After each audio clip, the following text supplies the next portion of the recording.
অথচ জুলাইয়ের গণহত্যার বিচার নিয়ে টালবাহানা চলছে।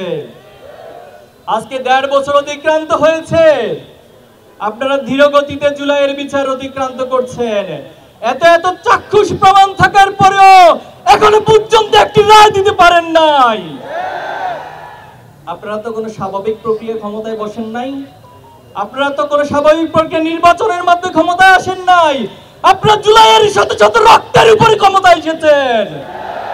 জুলাইয়ের রক্তকে যারা ধারণ করতে পারবে, জুলাই শহীদ পরিবারের আকাঙ্ক্ষাকে যারা ধারণ করতে পারবে, তাদের শুধুমাত্র এদেশে ক্ষমতায় টিকে থাকার ম্যান্ডেট থাকবে।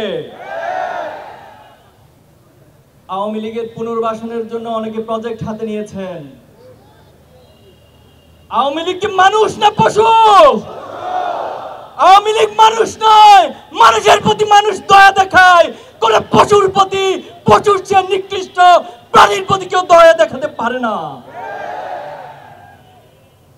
আপনারা বক্তব্য দিচ্ছেন ক্ষমতায় আসলে আওয়ামী লীগের সব মামলা উঠিয়ে নেবেন।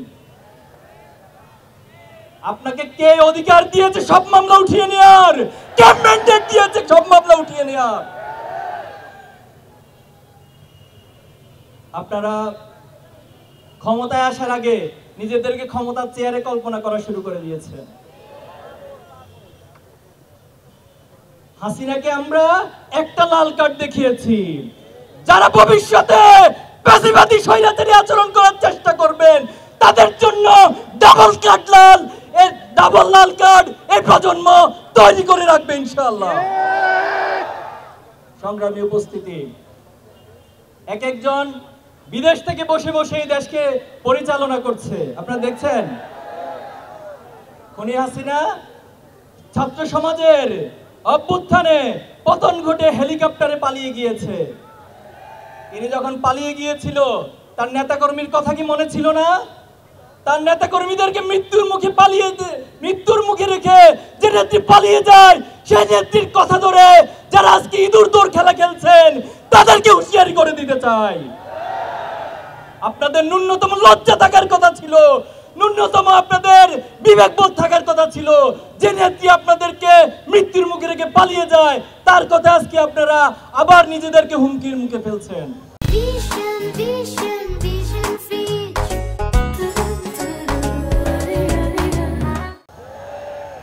সাবধান হয়ে যান। গতকাল কয়েকদিন ধরে সারা দেশে যে অরাজকতা সৃষ্টি করেছেন, অগ্নিসন্ত্রাস শুরু করেছেন, ময়মনসিংহে বাসে আগুন দিয়ে গাড়ির ড্রাইভারকে হত্যা করা হয়েছে, ঢাকা সহ সারা দেশে অনেকগুলো গাড়িতে অগ্নিসংযোগ করা হয়েছে। বাংলাদেশে এই অগ্নিসংযোগকারী এই ফ্যাসিবাদী কোনো রাজনীতি ভবিষ্যতে চলতে দেওয়া হবে না। বাংলাদেশের ছাত্র সমাজ সেটা হতে দিবে না। সংগ্রামী উপস্থিতি, আমরা সরকারকে আহ্বান জানাবো অতি সত্বর জুলাই গণহত্যা সহ বিডিআর হত্যাকাণ্ডে যারা শহীদ হয়েছিল, শাপলা যারা শহীদ হয়েছিল, বাংলাদেশে অসংখ্য আলেম ওলামা নেতৃবৃন্দকে যারা হত্যা করেছিল, যারা জুলাই গণহত্যা চালিয়েছিল, তাদের প্রত্যেককে যথাযথ বিচারের আওতায় আনতে হবে।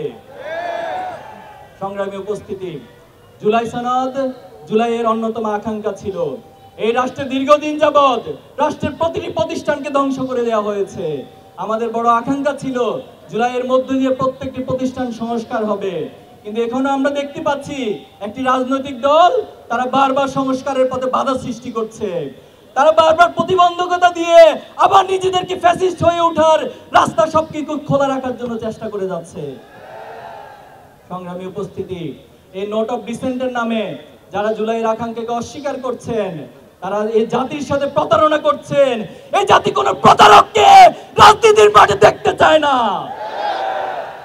সংগ্রামী উপস্থিতি, যে জুলাই আন্দোলন ছাত্রদের অভ্যুত্থান জাগরণের মধ্যে তৈরি হয়েছে, অথচ আমরা দেখেছি এই সরকার অনেকগুলো সংস্কারের কাজে উদ্যোগ নিয়েছে, কিন্তু শিক্ষা সংস্কারের কাজে তারা উদ্যোগ নেয় নাই।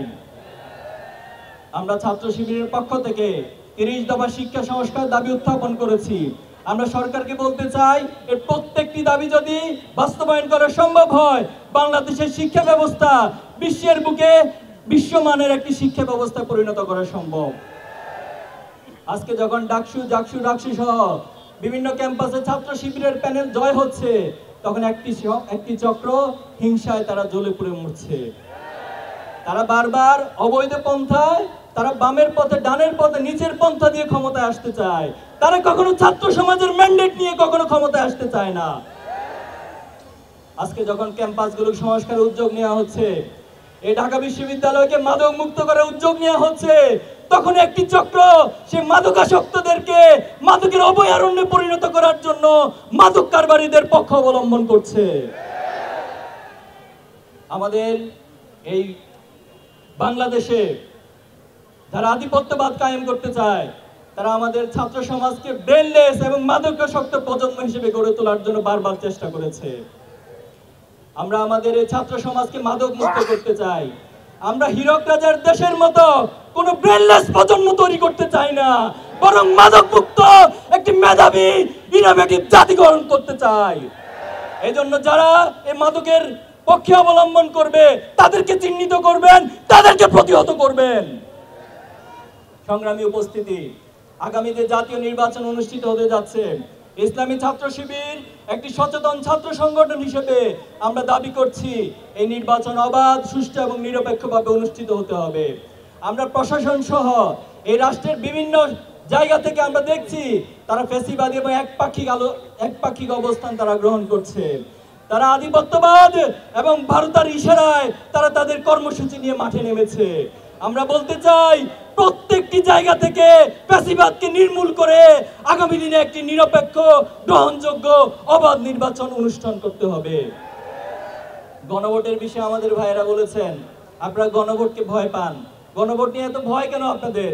যদি মানুষের উপর আস্থা থাকে, সাধারণ মানুষের ম্যান্ডেটের উপর আস্থা থাকে, গণভোটকে তো ভয় পাওয়ার কথা ছিল না। এজন্য আমরা বলতে চাই, জুলাইয়ের সনদকে আইনি ভিত্তি প্রদানের জন্য, জুলাইয়ের শহীদ পরিবারের আকাঙ্ক্ষা বাস্তবায়নের জন্য আপনাদেরকে অবশ্যই সরকারকে গণভোটের আয়োজন করতে হবে। গণভোটের মধ্য দিয়ে জনগণের প্রকৃত মতামত এবং আকাঙ্ক্ষার প্রতিফলন ঘটবে। সংগ্রামী উপস্থিতি, আসুন এই বাংলাদেশকে নিয়ে আমরা যে স্বপ্ন দেখছি, শহীদ পরিবার যে স্বপ্ন দেখছে, সে স্বপ্ন পথে আমরা অবিরাম ছুটে যাব। আমরা এই শহীদ প্রজন্ম হিসেবে আমরা বলতে চাই যে বাংলাদেশটি গড়ার যে সুযোগ তৈরি হয়েছে, এই সুযোগকে আমরা হাতছাড়া হতে দিব না।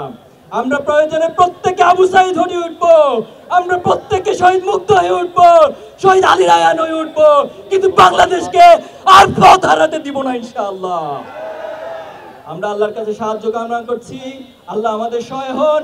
এই বাংলাদেশকে আসুন বিভাজন মুক্ত ভাবে, ঐক্যবদ্ধ ভাবে গড়ে তুলি। বাংলাদেশ জিন্দাবাদ, ইসলামী ছাত্র শিবির জিন্দাবাদ।